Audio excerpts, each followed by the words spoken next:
The Catechism of the Catholic Church describes homosexual acts as intrinsically disordered. What negative effects do you think this terminology has? The best answer I can give is something that a woman told me, a mother, a couple of weeks ago at a parish talk.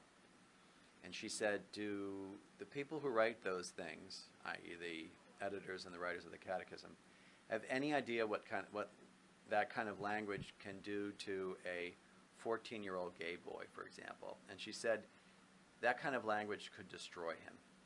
And so I think what we need to do is we really need to listen to how this language is being received. Now, as I said earlier, it's highly theological and highly philosophical language, so ordered and disordered and objectively disordered, intrinsically disordered, what do those things mean?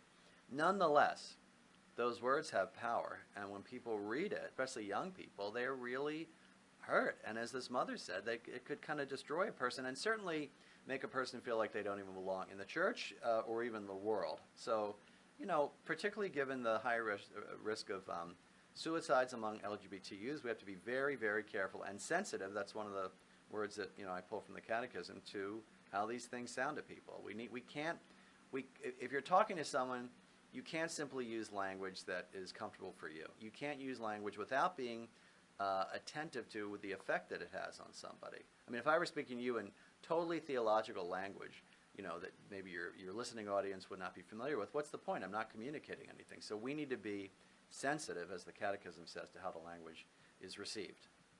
Okay, so have some churches been more accepting despite the stance of the church as a whole? Yeah, particularly in New York City, we're very lucky. I mean, there are many Catholic churches in New York City.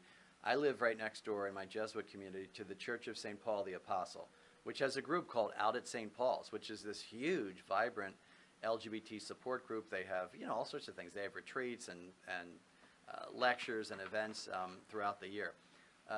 Francis Xavier Church, which is a Jesuit church down on 16th Street, has a very vibrant LGBT community.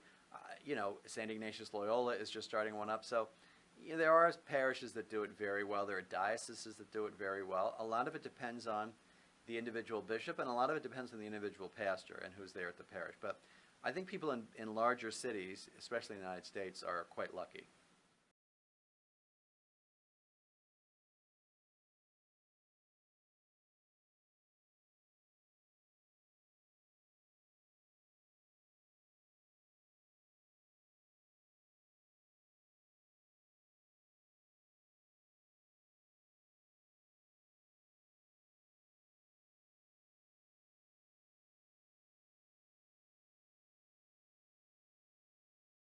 My gender transition was immensely spiritual to me. It was a journey. I think a lot of people think of this as just a physical journey, and they just look at the physical aspects of transition, but it's an emotional one, it's a spiritual one. I think what's interesting is that the Catholic Church probably thinks that it is accepting of gay people, because its message is gay people exist and we should love them and not discriminate against them.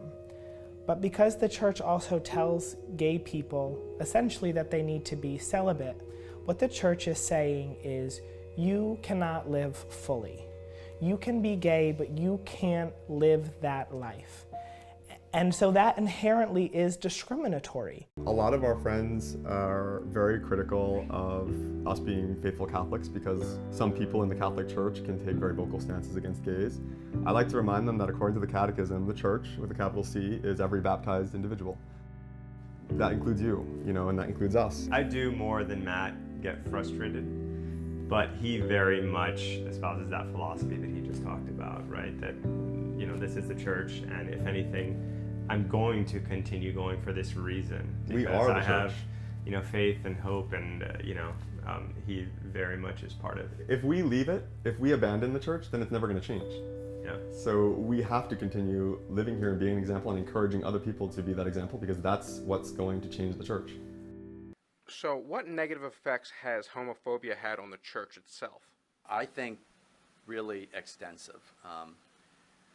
Well, the worst thing is that it has driven many LGBT people from the arms of the church. It has made them feel unwanted, ignored, and excluded. And this is not some something I'm sort of coming up with. I mean, people tell me that. They leave because they don't feel welcome. And it's not simply the language in the catechism or the fact that, you know, bishops and priests relentlessly focus on their sexual morality. It's comments, too, you know, about, you know, you're going to hell and, you know, people who are fired, you know, from church institutions. So it's really, it has a terrible effect. And I think it's one of the great sins of the church, homophobia.